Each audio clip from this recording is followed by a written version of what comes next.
The distress beacon stopped working 3 cycles ago. Nobody wanted to buy the salvage rights when they appeared on the Galactic Exchange. Everyone knew the Rikesh colony, on planet Theta 7, was dead. Another failed settlement destroyed by the planet's terrible storms and the crystal monsters that lived in the dark forests. But Lieutenant Taeyang checked something others did not. He looked at the beacon's data history. Other species only saw a dead colony and wasted money. Taeyang saw dates and numbers that told a different story. The beacon died 3 cycles ago, yes. But it had been sending signals for 17 cycles before that. Maybe someone was still alive. His captain, a woman named Hana, looked at him with doubt when he asked permission to go check the colony alone. The Rikesh already took their people away. Taeyang, nothing is there except dead bodies and scavengers. Then I will confirm the place is empty and come back in 48 hours, he said with a calm voice. She looked at his face. She saw that special human stubbornness that made other alien species nervous. She let out a long breath. 48 hours. Take the shuttle. If you do not return, I will not send anyone to find you. I understand, Captain. The shuttle fell through Theta 7's purple sky like a rock dropping into water. Taeyang's scanner showed the colony's main buildings. 12 habitat domes arranged in a circle for protection. Half of them were broken open. The landing area was covered with thick vine moss that grew everywhere on this planet. No lights anywhere. No heat signals from living bodies. Wait. Almost no heat signals. His scanner blinked and showed something. 7 small heat readings. All grouped together in the southern habitat. Too small to be adult, Rikesh. His jaw became tight with tension. Children. He landed 1 kilometer away so he would not alert any dangerous creatures. He walked through the forest carrying his rifle. The Rikesh were a proud species. They were massive beings with 4 arms and hard shell-like plates covering their bodies. Their culture was built on strength and survival. They did not abandon their young, which meant something very bad had happened here. The southern habitat's door hung open. Twisted metal made terrible sounds in the wind. Taeyang swept his rifle's light inside. Dried blood painted the walls. Green blood from Rikesh bodies, and something else darker. Claw marks everywhere. Signs that people had fought desperately to survive. A sound reached his ears. Small, high, full of fear. He followed the sound to a storage room. Someone had built a wall from supply boxes. Behind it, 7 pairs of eyes glowed in his light. Young Rikesh. None older than 6 or 7 years in human terms. They looked starved. Their shell plates were dull and damaged. They held sharpened tools, like weapons. The biggest cub was a female with 1 broken jaw piece. She made a hissing sound at him. Stay back, smooth skin. Taeyang slowly put down his rifle. Then he knelt down to make himself smaller and less scary. He spoke in perfect Rikesh language. I am not here to hurt you. My name is Taeyang. I came because I saw your beacon signal. No one comes for us, the cub said with anger and pain. The elders told us. No one comes for the weak. I came. He carefully removed his backpack and pushed it toward them. There is food in there. Real food, not emergency paste. The cubs stared at the pack like it might explode. Finally, a smaller one, a male missing 1 arm, crawled forward and opened it. The smell of protein bars and dried fruit made them all rush forward even though they were afraid. Taeyang watched them eat with the desperation of starving children. His hands closed into fists. Where are the adults? The female cub looked up. Green blood was on her jaw pieces. Dead. The shadow crawlers came in the night. The adults fought them. They told us to hide. Her voice broke. They never came back to us. How long have you been alone? 20 cycles. Maybe more. We stopped counting. 20 cycles. These children had survived for 20 cycles alone on a death world. Taeyang felt something cold and angry settle in his chest. "Pack what you can carry," he said, standing up. "You are coming with me." The female cub's eyes went wide. "Why? We are not yours. Not your pack. Humans do not take other species young." Taeyang looked at her. He looked at all 7 of them. 7 abandoned children who had done the impossible just to survive one more day. His face became softer. Because someone should. The shuttle's cargo area was not made for passengers, but Taeyang made it work. He turned on the temperature controls and set them for Raikesh comfort. He watched as the 7 cubs explored the space with wonder, mixed with suspicion. The female cub finally told him her name was Mira. She stayed close to him. Her 3 working arms crossed defensively. "Where are you taking us?" "To my ship first. Then we will figure out where you belong." "We do not belong anywhere," said the smallest one, the male with one arm missing. His name was Kodo. "The Raikesh do not keep broken cubs." Taeyang's jaw became tight again. He had read about Raikesh culture during his flight to Theta 7. They valued strength above everything else. The weak were left behind. It was a harsh necessity in their history of surviving on brutal worlds. But these were not adults, making hard choices. These were children, paying the price for those choices. "You are not broken," he said firmly. "You survived 20 cycles alone. That is stronger than most adults I know." Mira's jaw pieces clicked in what might have been bitter laughter. Words. Smoothskins are good at words. The shuttle broke through the atmosphere. Through the window, the Terran ship called Dandelion hung against the stars. It was a frigate-class vessel with more damage scars than paint. Captain Hana's face appeared on the communication screen. Her expression was somewhere between frustration and acceptance. "Taeyang, please tell me you did not." "I found survivors, Captain. 7 of them. Children." Hana's eyes went wide. "Rikesh, do not leave their young behind." "They did this time." A long pause. Hana rubbed her forehead with her hands. "Bring them aboard. But this is going to create a diplomatic incident. The Raikesh government does not like other species interfering with their cultural practices." "I understand, Captain." The docking went smoothly. When the airlock door opened, several crew members had gathered to see the survivors. Taeyang had served with these humans for 3 years. He knew they would help. Ensign Doyun, the medical officer, immediately began scanning the cubs with his equipment. Malnutrition, dehydration, multiple old injuries that healed badly. How long were they alone? 20 cycles. Doyun's face went pale. "That is impossible. Rikesh children cannot survive without pack support. Their biology requires." "They did it anyway," Taeyang interrupted. He looked at Mira, who was watching the humans with suspicious eyes. "They are stronger than anyone thought possible." Over the next several hours, the Dandelion transformed. The crew gave up their recreation room to the cubs. They filled it with makeshift beds, extra food rations, and entertainment tablets. Specialist Jiho, who knew about alien biology, prepared proper Raikesh food from the ship's food makers. Engineer Hyarin built a heating system to keep the room at the right temperature. The cubs watched all of this in silence.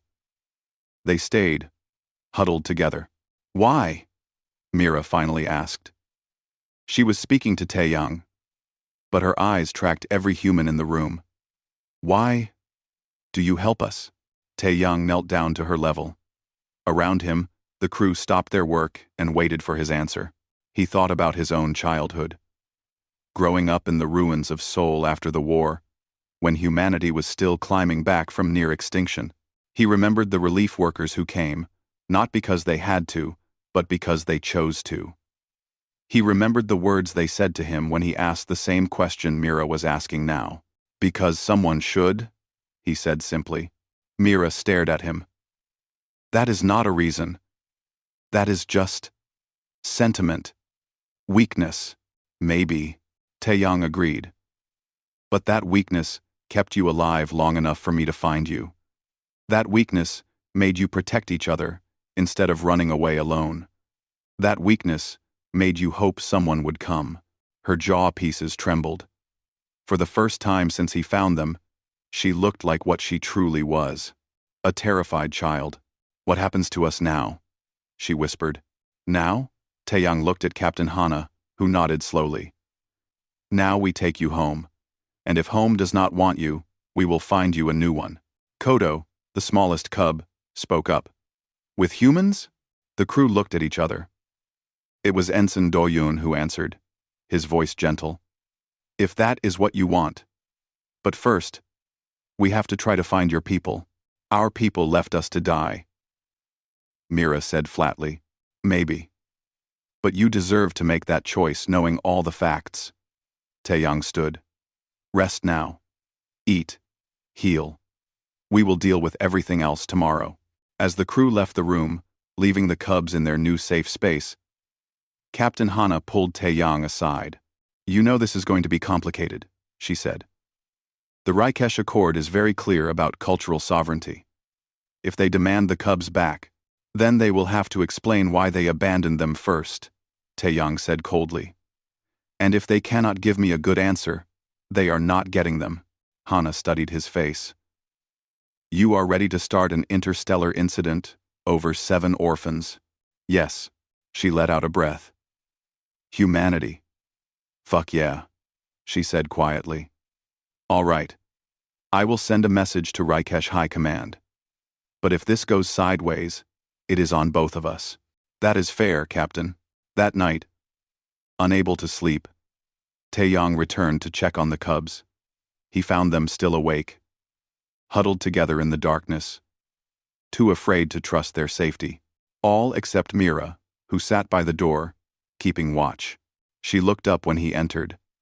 "Cannot turn off survival mode," she said quietly. "Even when you know you are safe, I know the feeling." He sat down beside her, far enough to give her space. "It takes time." On. They sat in silence for a while. Then Mira asked, "Do all humans do this? Take in broken things?" "Some of us. The ones who remember being broken themselves." "Were you broken?" "Once. A long time ago."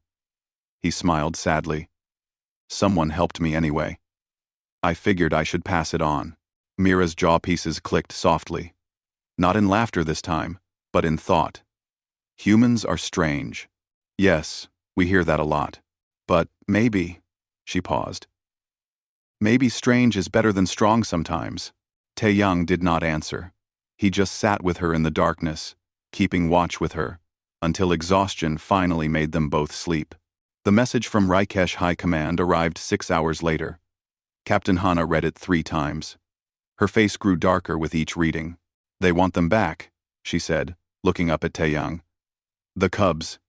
They are demanding immediate return under Article 7 of the Sovereignty Accords. And what is their explanation for abandoning them? They claim it was an evacuation error. That the cubs were listed as dead during the initial colony collapse." Taeyang's hands closed into fists. "An error that lasted 20 cycles while those children starved. The official statement says that Theta-7 was under quarantine because of shadow crawler infestation. No rescue missions were authorized because the risk to adult workers was too high. But leaving children to die slowly was acceptable?" Hana put down the tablet. "I am not defending them, Lieutenant. I am telling you what we are facing. If we refuse to return the cubs, we are violating interstellar law. The Raikesh could demand sanctions, cut off diplomatic relations. We have been working for 5 years to build trust with them. And I am supposed to care about politics more than 7 lives?" Taeyang's voice was cold. "Send them my resignation if it helps. But those children are not going back to a culture that threw them away. It is not that simple. The cubs are Raikesh citizens. They have rights under their own government, which abandoned them to death." The argument died as Mira appeared in the doorway. The other 6 cubs stood behind her. They had clearly heard everything. "We are going back, are we not?" Mira's voice was flat, emotionless. Back to the clans. Back to the clans. Captain Hana's expression softened. The law says, the law does not matter to the Raikesh. Kodo interrupted. His small voice was sharp. Only strength matters. And we are weak. Broken. They will put us in the mercy houses. Mercy houses? Taeyang asked. Mira's jaw pieces clicked bitterly. Where they keep cubs who cannot contribute. You work until you die, or prove yourself worthy of the clans. Most die. The bridge fell silent. That is not happening, Taeyang said flatly. Lieutenant, Hana began. No. He turned to face his captain fully. I am not sending children back to slavery. I do not care what the accords say. Some things are more important than politics. Like what? Hana's voice was sharp, but there was something in her eyes. A challenge. Maybe. Or a test. Like remembering why humanity joined the galactic community in the first place. We did not claw our way back from extinction just to watch other species repeat our mistakes. He pointed to the cubs. When we were dying, when Earth was burning, did anyone help us because it was politically convenient? No. They helped because it was right. Or they did not help at all. And we survived anyway. And you think 7 orphans are worth starting a war over? I think if we are not willing to fight for 7 orphans, we do not deserve to call ourselves civilized. The bridge crew had stopped working. All eyes were on the confrontation.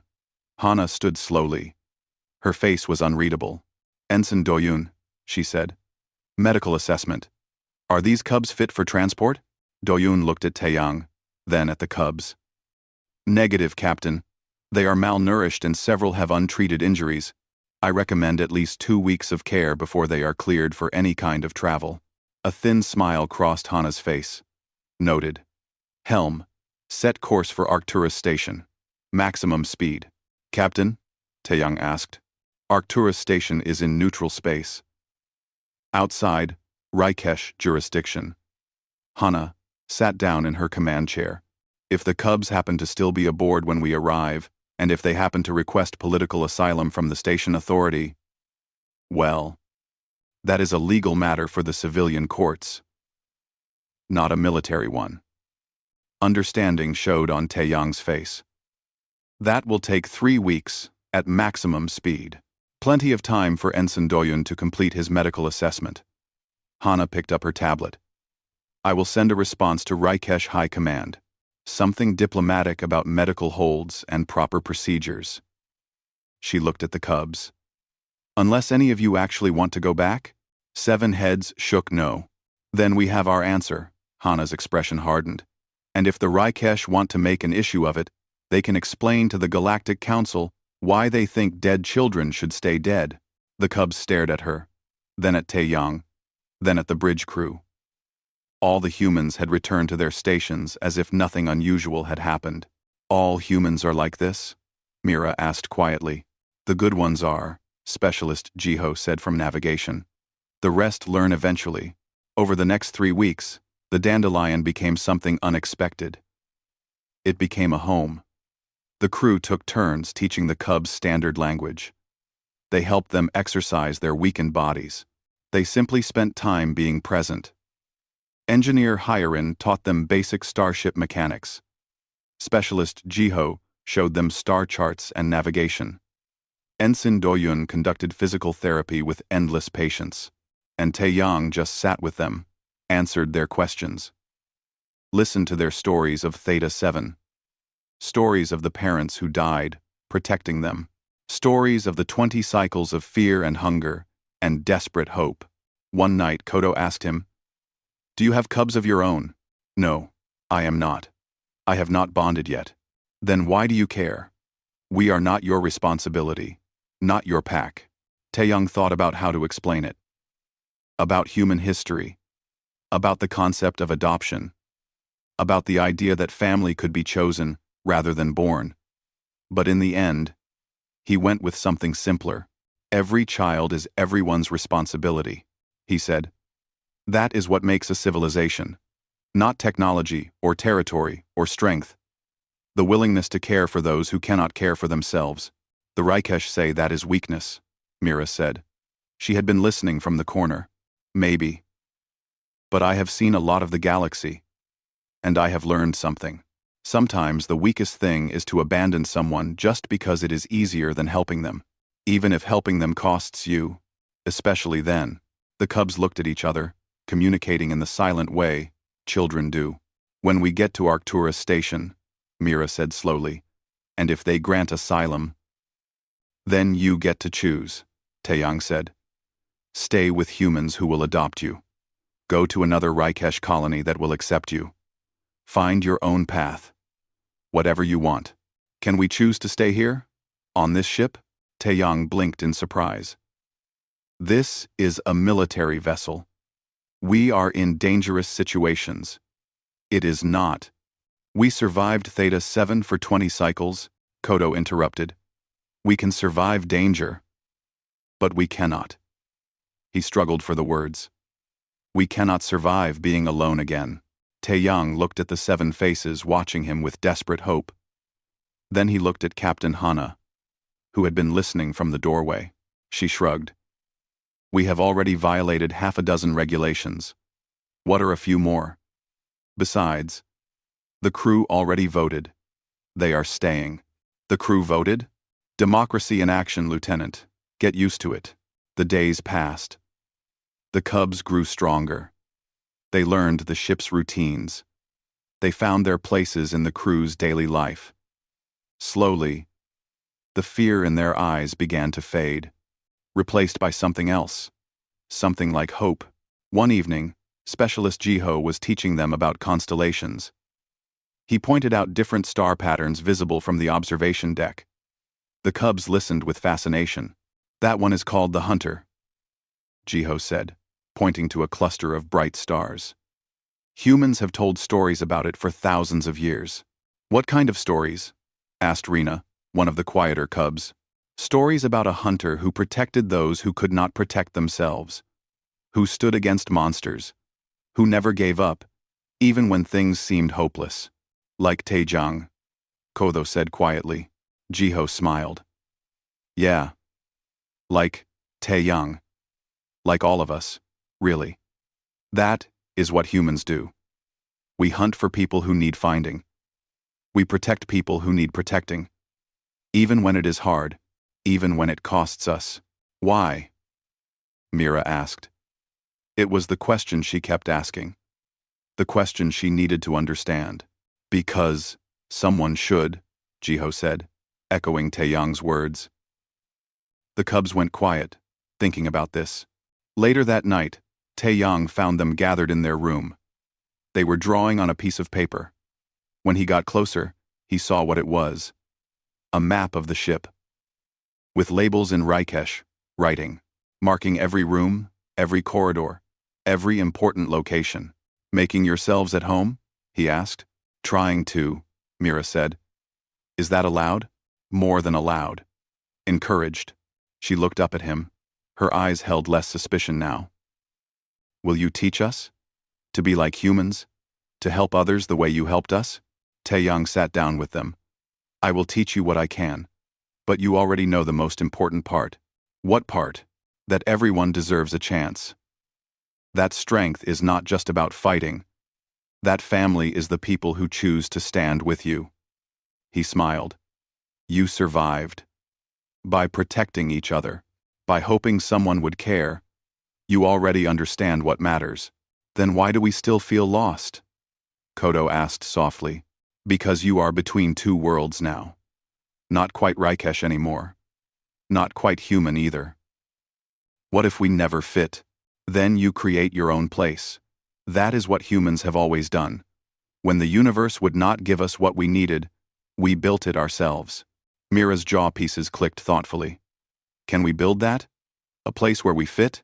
You already are. Every day you are here, learning, growing, becoming who you want to be. That is building a place. That is creating a home. When the Dandelion finally arrived at Arcturus Station 3 weeks later, 7 Raikesh cubs formally requested political asylum. The station authority granted it within hours. Apparently, the story of the abandoned children had spread through the neutral stations. Public opinion made the legal decision easy. The Rikesh High Command issued a formal protest. The Terran Diplomatic Corps issued a formal apology and a less formal suggestion that the Rikesh might want to review their child welfare policies. And 7 orphans gained something they thought was lost forever. A family. Not the family they were born into, but the family they chose. The family that chose them back. That night, as the Dandelion prepared to leave Arcturus Station, Taeyang found all 7 cubs waiting outside his quarters. "We wanted to say thank you," Mira said. "For everything. For finding us. For fighting for us. For giving us this. You do not need to thank me. Yes, we do. Because what you did, it changed everything. You saw 7 broken cubs and decided we were worth saving. Even when no one else did. Even when it would have been easier to leave us." Taeyang knelt down to their level. "You were always worth saving. Never doubt that." "We know that now," Kodo said. "Because you showed us. Because someone should." And in that moment, Taeyang understood something profound. He had not just saved 7 lives. He had taught 7 children that their lives had value, that they mattered, that they deserved love and safety and hope. That was worth any diplomatic incident, any political complication, any risk, because someone should, and he had been that someone. 6 months passed. The Dandelion arrived at the Helix Nebula patrol route with 7 very different passengers than when they had left Theta 7. The cubs had grown, not just in their bodies, though Ensign Doyun's careful nutrition program had filled out their frames and restored shine to their shell plates. They had grown in confidence, in knowledge, in their understanding of what life could be beyond just surviving. Mira had taken to engineering with unexpected passion. She spent hours with Hiren, learning the complexities of faster-than-light drives and reactor maintenance. The broken jaw piece, that had once been a mark of weakness, was now something she wore with pride. She refused reconstructive surgery, saying it reminded her where she came from. Kodo, despite his missing arm, had become the ship's unofficial morale officer. His quick wit and surprising empathy made him beloved by the crew. He was learning xenopsychology from the medical database, fascinated by how different species thought and felt. The other 5 had found their own places. Seok was learning communications. Rina was studying botany in the hydroponics bay. Junho shadowed the tactical officer. Minho, apprenticed in the galley. And little Ara, the youngest, had been appointed as the official quality control officer for Ensign Doyun's medical bay. She took this position very seriously. But integration was not without problems. "You cannot just threaten to bite people when they disagree with you," Taeyang said patiently. It was the 3rd time that week. Mira stood before him in his quarters. Jaw pieces flared in anger. He said my repairs were inefficient. Specialist Jiho was trying to teach you a better method. That is not an insult. It is education. Vaterover, among Rikesh, questioning someone's work is a challenge to their competence.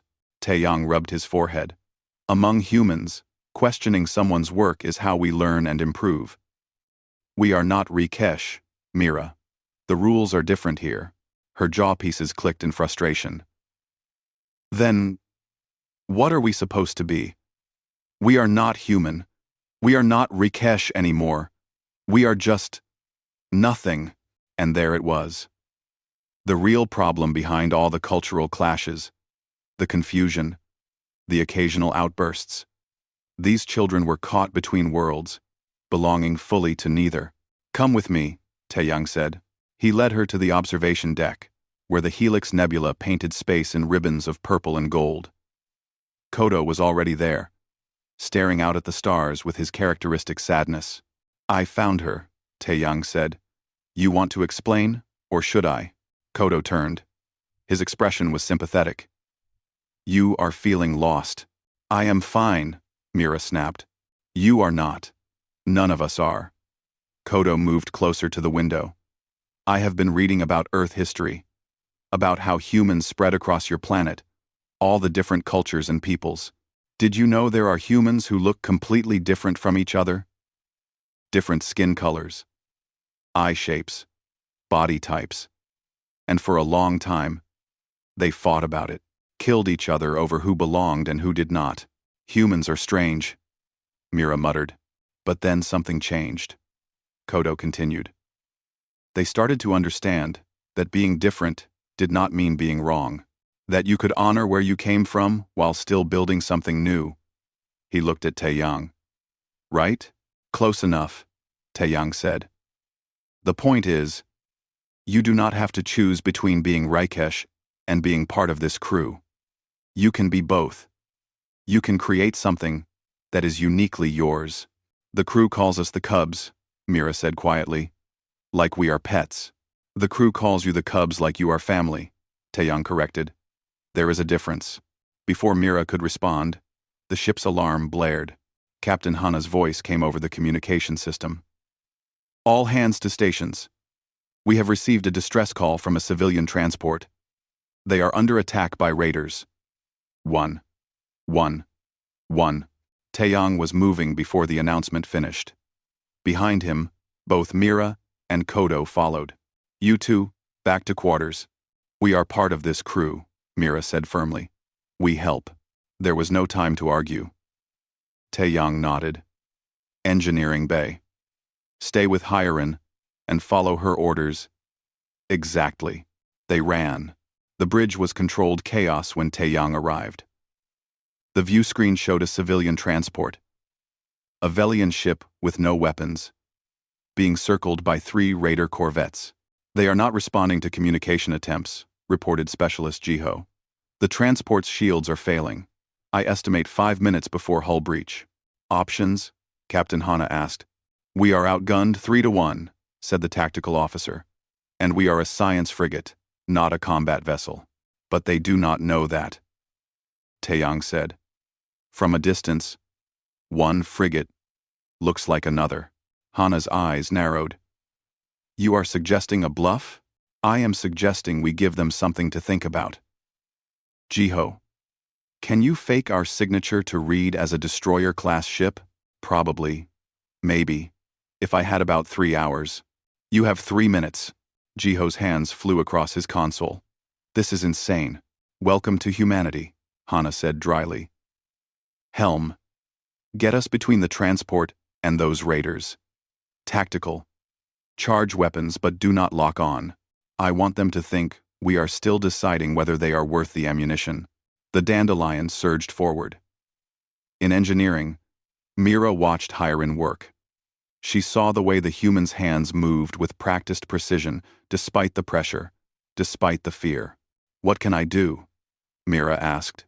Pray those raiders are stupider than they look, Hyarin muttered. Then, seeing Mira's expression, she added, or you could monitor the power distribution. We are about to pull a lot of energy into the weapons, and I need to make sure nothing overloads. Mira moved to the console. Her training kicked in, despite her fear. On the bridge, Specialist Jiho looked up. Signature faked. They are reading us as the TDS Thunderchild, destroyer class, full weapons complement. Open a channel. Hana ordered. Let us see if we can talk our way out of this.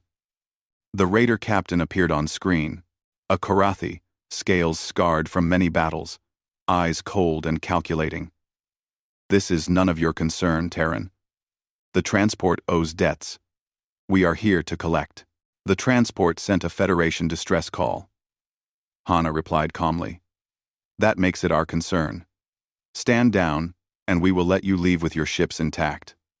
1 destroyer against 3 corvettes? Even humans are not that arrogant. Try us. For a long moment, the raider captain stared at her.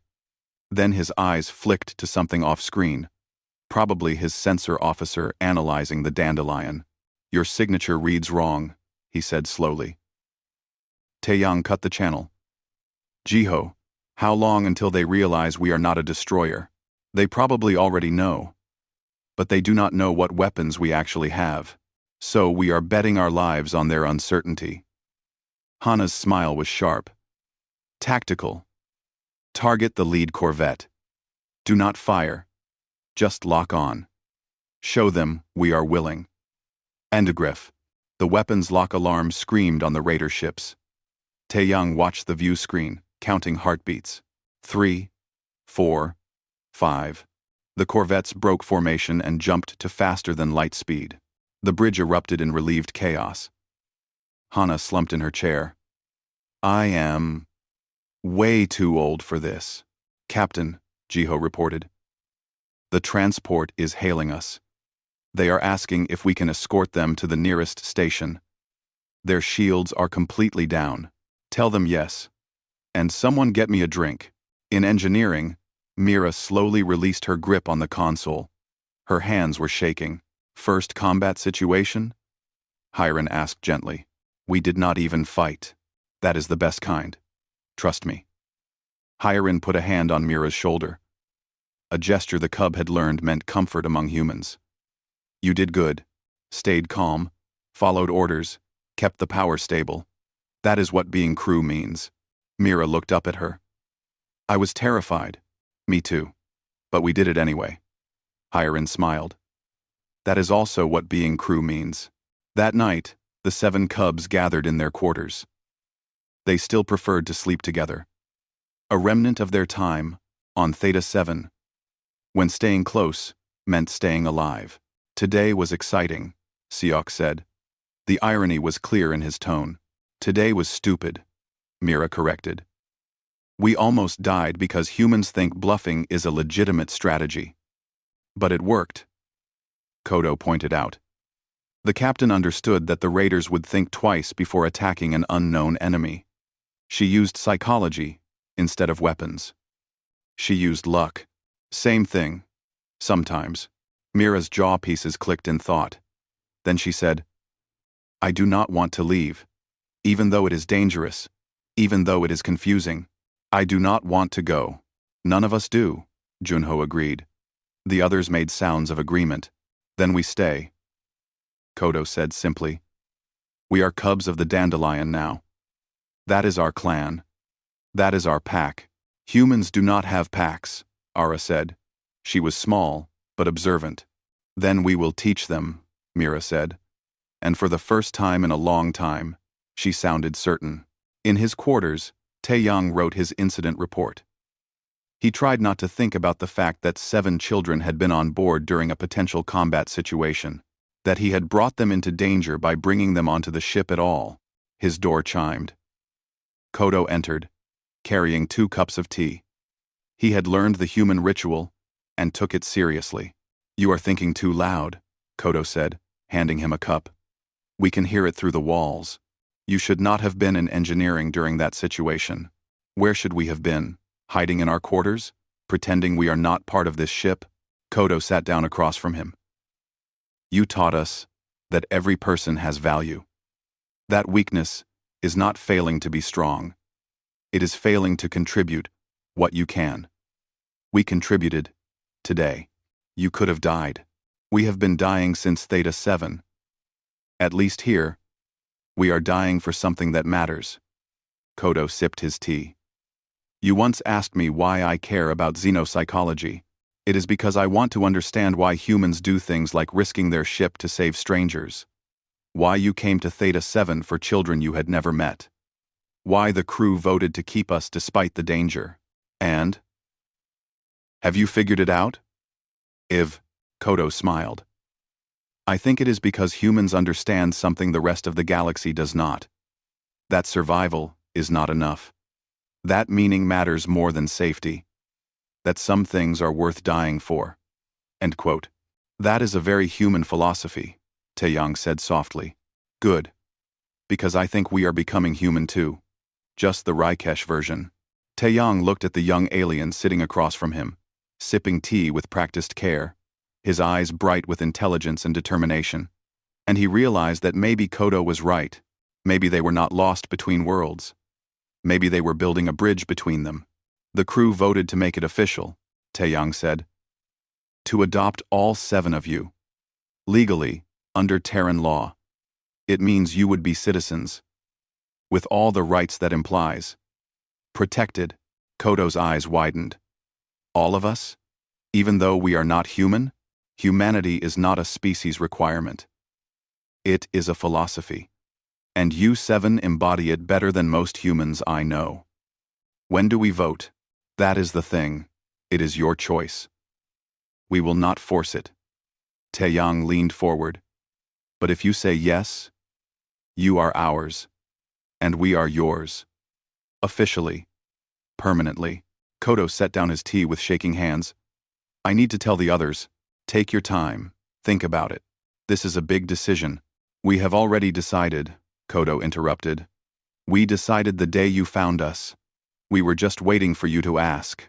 The hunter cub asked, why do you help us?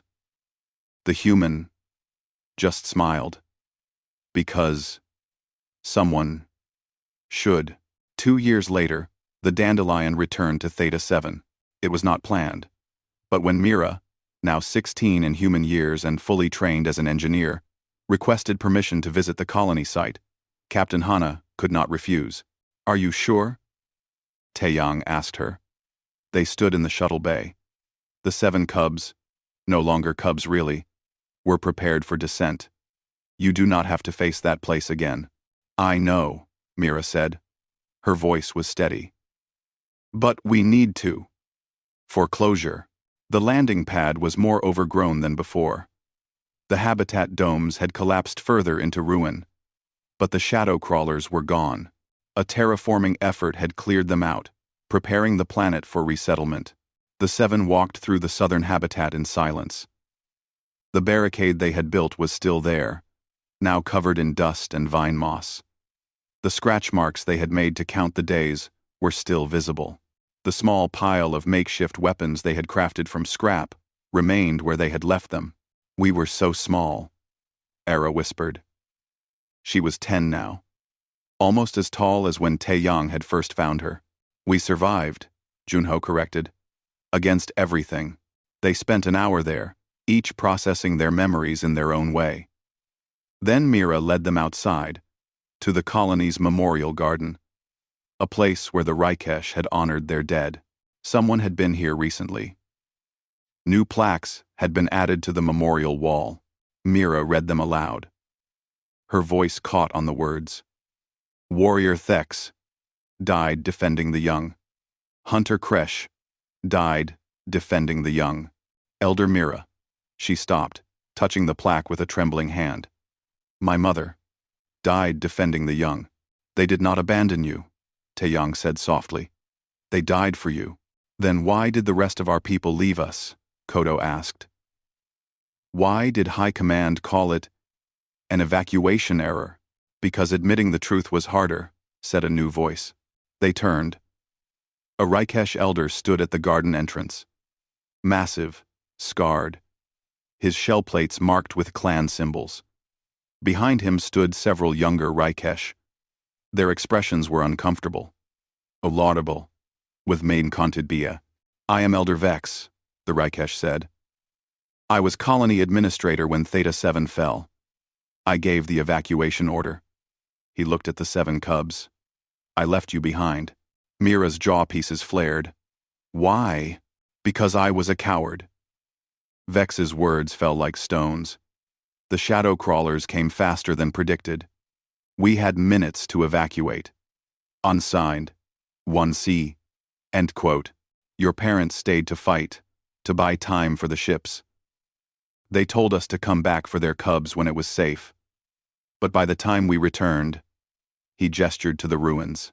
The beacon was dead. Scans showed no large life signs. We assumed you had died with your parents. You assumed? Mira said coldly. You did not check. No.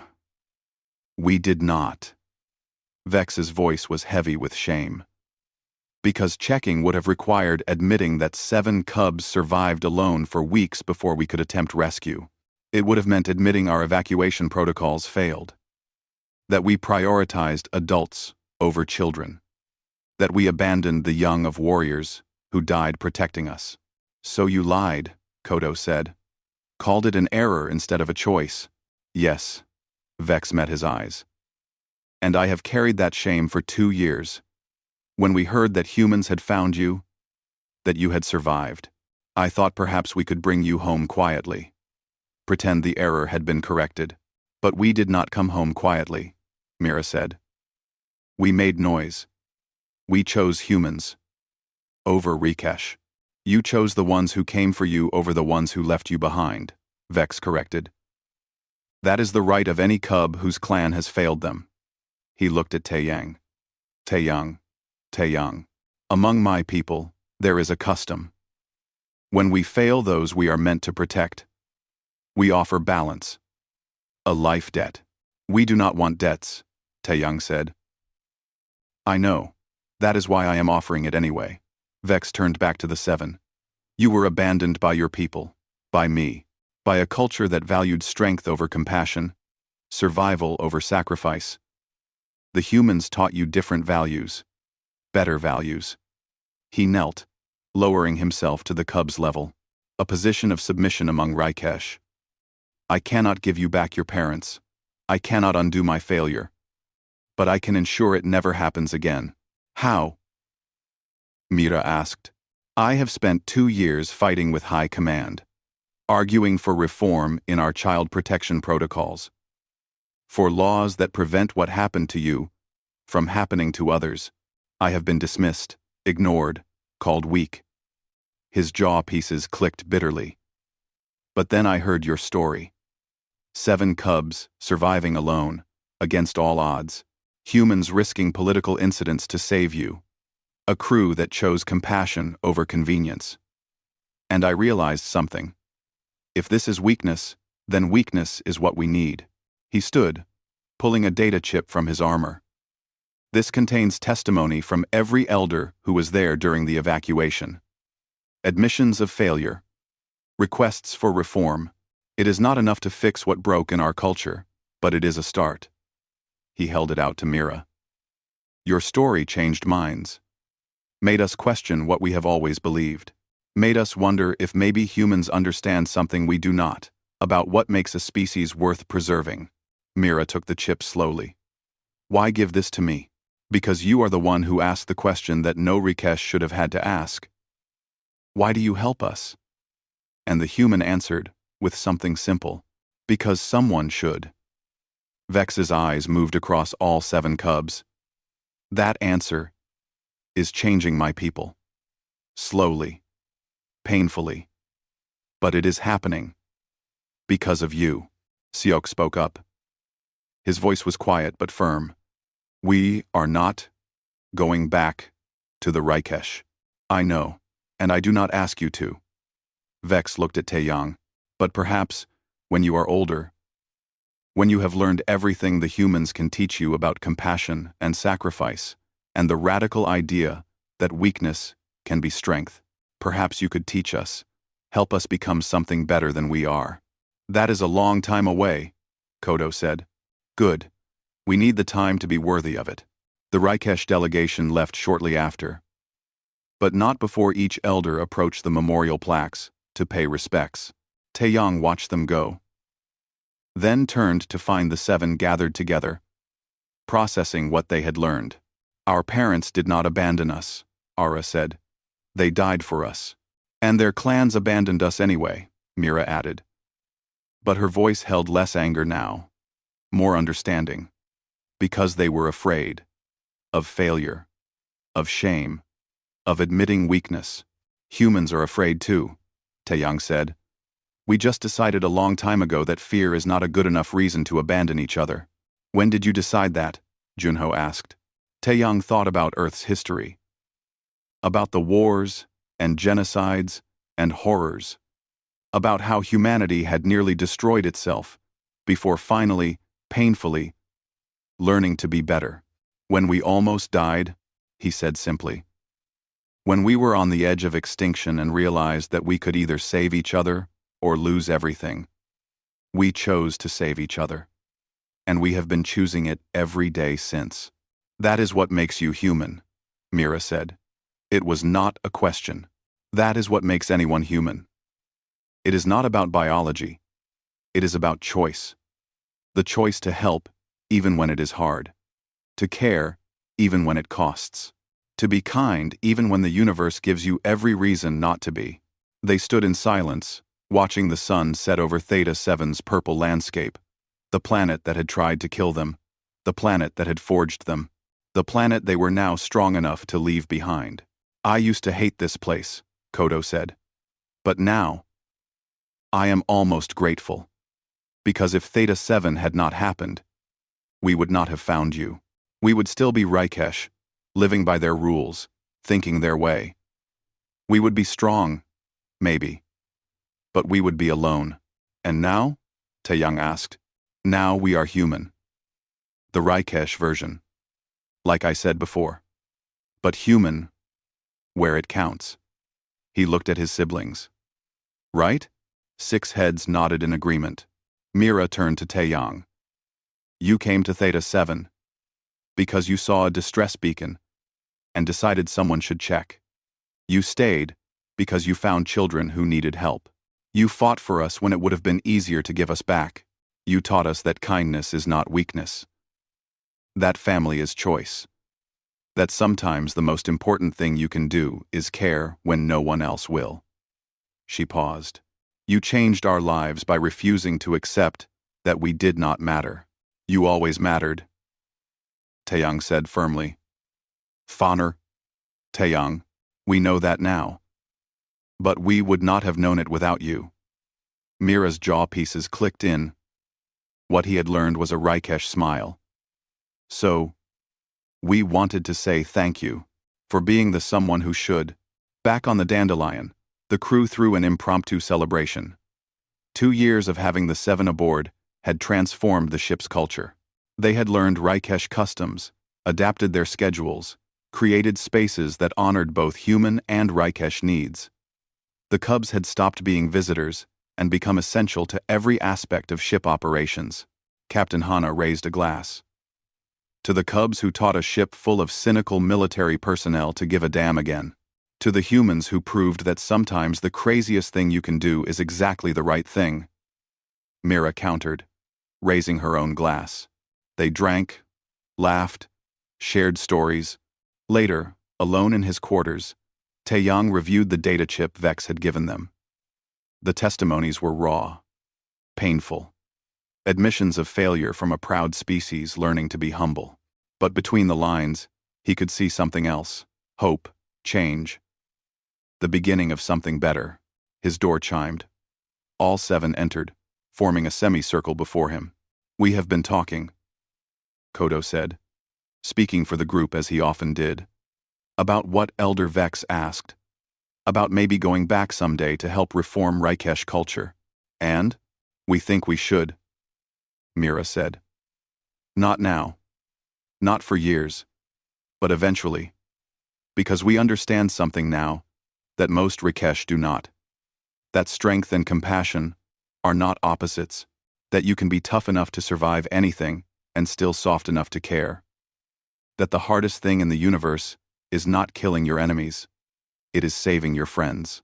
Very philosophical, Taeyang said with a small smile. We learned from the best. Siok stepped forward. But we also wanted to say something else. About family. What about it? Among Raikesh, family is blood. Clan is everything. You are born into a place, and you stay there until you die, or prove yourself worthy of a better place. Kodo's voice was steady. But humans showed us different. That family is choice. That you can belong to people who do not share your biology, or your history, or your world. That the pack you build matters more than the pack you were born into. We chose this crew, Ara added. We chose you, and we want to make it official, the way humans do. Taeyang felt his throat tighten. You already did. The adoption. Was you choosing us? Mira interrupted. Now we are choosing you. All of you. We are asking Captain Hana to file the paperwork that makes us officially crew of the Dandelion. Not passengers. Not adopted children. Crew. With all the responsibilities and rights that means. You are 15, 16 years old, Taeyang protested weakly. You do not have to. We survived Theta 7 alone for 20 cycles, Junho said flatly. We think we can handle crew duty. He could not argue with that. Instead, he asked, why? You could go anywhere. Do anything. You are legally protected. You have citizenship rights. You could go to university. Learn any profession. Live in safety. Safety is overrated, Mira said with a sharp click of her jaw pieces. We did not survive just to hide from life. We survived to live it. And we want to live it here. With you. Doing what you do. Helping people who need help, Kodo added. Being the ones who answer the distress calls no one else answers. Being the someone who should. Because you taught us that is what matters, Sok said. Not politics or profit or playing it safe. But being there when it counts.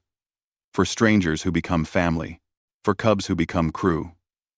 Rina added softly. For anyone who needs someone, Minho finished. Taeyong looked at them. These 7 young Rikesh, who had survived the impossible. Who had chosen to become something new. Who had learned humanity's most important lesson, and were now teaching it back to him. All right, he said. His voice was rough with emotion. Welcome to the crew. Officially. Permanently. For as long as you will have us. See, please. For as long as we all shall live, Mira said. It was a human phrase she had learned from wedding vows. She said it with perfect seriousness. Because someone should, and that someone is us. 10 years passed. Ambassador Mira of the Dandelion stood before the Galactic Council. She wore the diplomatic insignia of both the Terran Federation and the Rikesh Collective, a living symbol of what could happen when 2 cultures found common ground.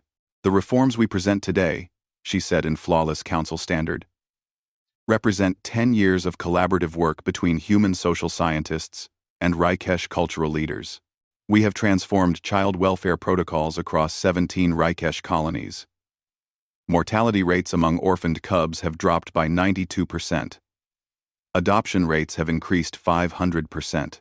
The council representatives listened with varying degrees of interest. Some with approval. Some with skepticism. The Rikesh delegation sat in stony silence. But numbers do not tell the full story, Mira continued. The real change is philosophical. We have taught an entire generation of Rikesh that strength and compassion are not enemies. That protecting the weak is not weakness. That every life has value, regardless of how much that life can contribute to the collective. She paused, her jaw pieces clicking softly. A human gesture she had learned. A moment of vulnerability before the difficult part. I know this because I was one of the weak once. Abandoned on a dying world with 6 others. We should have died. By every logical calculation, we should have died. But a human came. Not because it was profitable. Not because it was easy. Not because his government ordered it.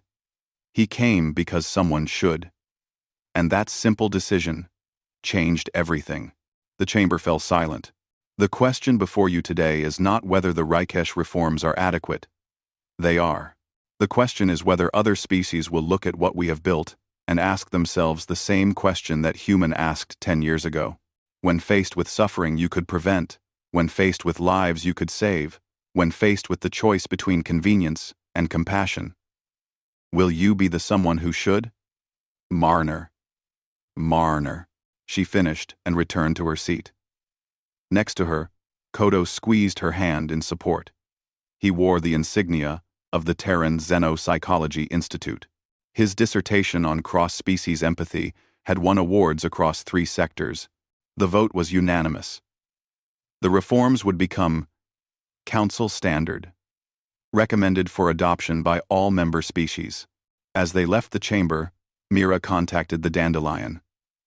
Captain Hana's face appeared on her communicator. Older now, but still sharp. How did it go? Hana asked. We won. The reforms are council standard now. Good. Taeyong will be pleased. He is out on another rescue mission. Some mining colony sent a distress call. Everyone else wrote it off as a lost cause. Mira smiled. Of course he did. Of course he did, Hana echoed. Some things never change.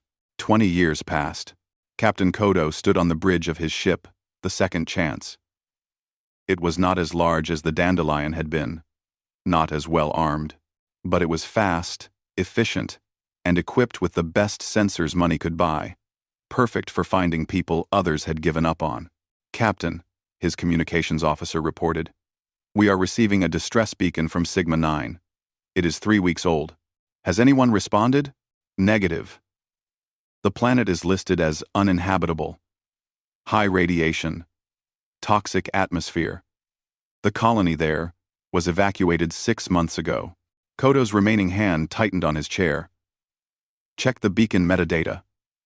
When did it start transmitting? A pause. 5 months ago, sir. 5 months. Someone had survived on that toxic world for 5 months, sending out a call that no one answered. Set course for Sigma 9. Maximum speed. Sir, the planet is... I know what it is. Set the course. They found 3 survivors.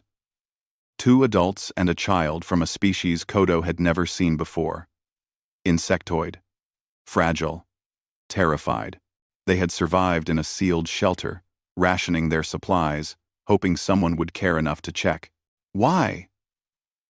The adult asked, as Kodo's team loaded them onto the rescue ship. Why come for us? We are nobody. Nothing. Our own people wrote us off. Kodo looked at the small child clinging to its parent. He thought about Theta 7, about the barricade made of supply crates, about the desperate hope that someone, anyone, would care. Because someone should, he said simply. The adult stared at him. Then, understanding dawned in its multifaceted eyes. You are one of them. The Theta 7 cubs. The ones the humans saved. I am one of them, Kodo confirmed. And now I do what he did. I find the people everyone else forgot. I answer the calls nobody else answers. Because someone taught me, that is what matters. 30 years passed. The 7 cubs who had once huddled in a ruined habitat on Theta 7 were not cubs anymore. They had children of their own now. Human, Raikesh, and various other species they had collected along the way. Adopted, fostered, rescued from situations similar to their own. They taught their children the same lesson they had learned. That strength without compassion was just cruelty wearing armor. That survival without purpose was just existence wearing time.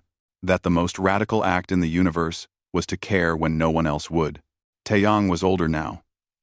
His hair was gray, his movements slower, but his eyes still held that spark, that determination that had brought him to Theta 7 so many years ago. He sat in a garden on Earth, surrounded by his extended family. 7 Raikesh, now middle-aged by their species standards. Their children, ranging from toddlers to teenagers.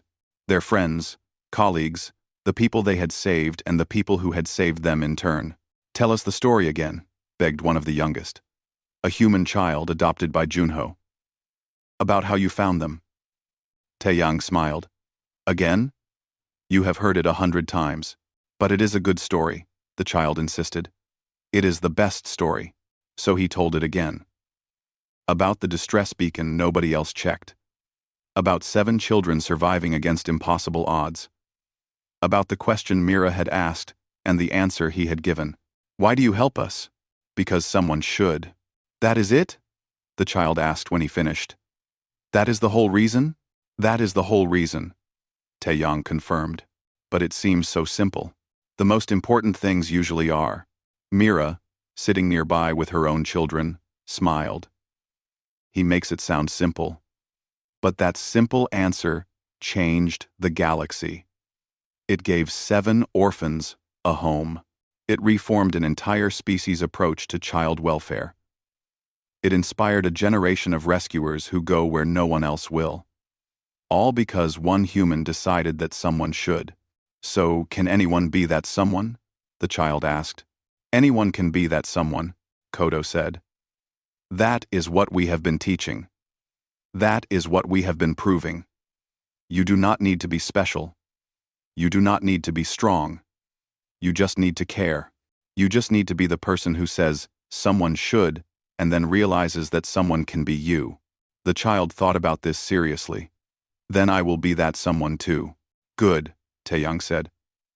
The galaxy needs more someones. As the sun set and the family gathered for dinner, Taeyang looked around at the life he had built. Not just for himself, but for 7 children who had needed someone to care, and for all the others they had saved in turn.